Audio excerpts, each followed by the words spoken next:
Hi friends, welcome to శ్వేత వంటిల్లు. ఈరోజు నేను చూపించబోయే రెసిపీ వెజ్ రైస్. ఈ వెజ్ రైస్ని ఎలా ప్రిపేర్ చేసుకోవాలో చూద్దాం. సో లేట్ చేయకుండా వీడియోలోకి వెళ్ళిపోదాం. ముందుగా ఒక గిన్నెలోకి రైస్ని తీసుకొని 3 సార్లు శుభ్రంగా కడుక్కొని అరగంట నానబెట్టుకోవాలి.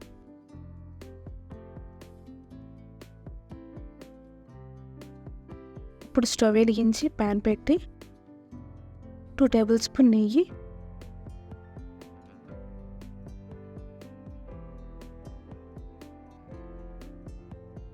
1 టేబుల్ స్పూన్ ఆయిల్ వేసుకోవాలి. ఆయిల్ వేడయ్యాక 1 మీడియం సైజ్ ఉల్లిపాయను ఇలా కట్ చేసి వేసుకుందాం. అలాగే 4-5 పచ్చిమిర్చిని కూడా కట్ చేసి వేసి ఫ్రై చేసుకుందాం. ఉల్లిపాయ పచ్చిమిర్చి ఇలా ఫ్రై అయ్యాక 1 టేబుల్ స్పూన్ అల్లం వెల్లుల్లి పేస్ట్ వేసి బాగా ఫ్రై చేసుకోవాలి. అల్లం వెల్లుల్లి పేస్ట్ కూడా ఇలా బాగా ఫ్రై అయ్యాక 1 కప్పు క్యారెట్ ముక్కలు, 1/2 కప్పు బీన్స్, 1 పెద్ద సైజ్ టమాటా ఇలా కట్ చేసి వేసి ఫ్రై చేసుకోవాలి. వెజిటేబుల్స్ ఇలా సగం ఫ్రై అయ్యాక కొంచెం పుదీనా వేసి ఫ్రై చేసుకుందాం.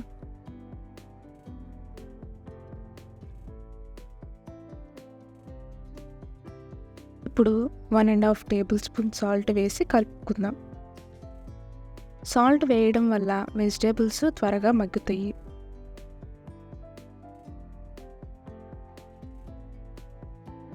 వెజిటేబుల్స్ ఇలా బాగా ఫ్రై అయ్యాక మనం ముందుగా నానబెట్టుకున్న రైస్ని వేసి 2-3 నిమిషాలు వాటర్ లేకుండా కలుపుకుందాం.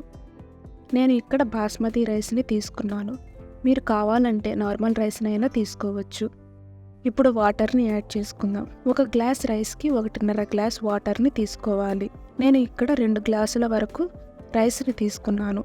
3 గ్లాసుల వరకు వాటర్ని యాడ్ చేసుకున్నాను. ఇది కరెక్ట్ కొలత. ఇలా కరెక్ట్ కొలతతో మనం తీసుకుంటే రైస్ అనేది పొడి పొడిగా వస్తుంది. ఇప్పుడు మూత పెట్టి అరగంట కుక్ చేసుకుందాం. ఈ బాస్మతి రైస్ని ఎక్కువ కలపకూడదు. ఎక్కువ కలపడం వల్ల రైస్ అనేది ముక్కలుగా అయిపోతుంది. చూసారా, రైస్ పర్ఫెక్ట్గా వచ్చింది, పొడి పొడిగా కూడా వచ్చింది.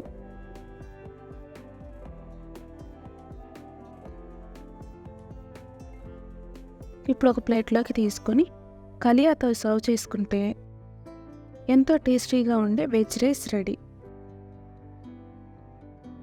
ఈ వెజ్ రైస్ని మీరు కూడా ట్రై చేసి ఎలా వచ్చిందో కామెంట్లో చెప్పండి.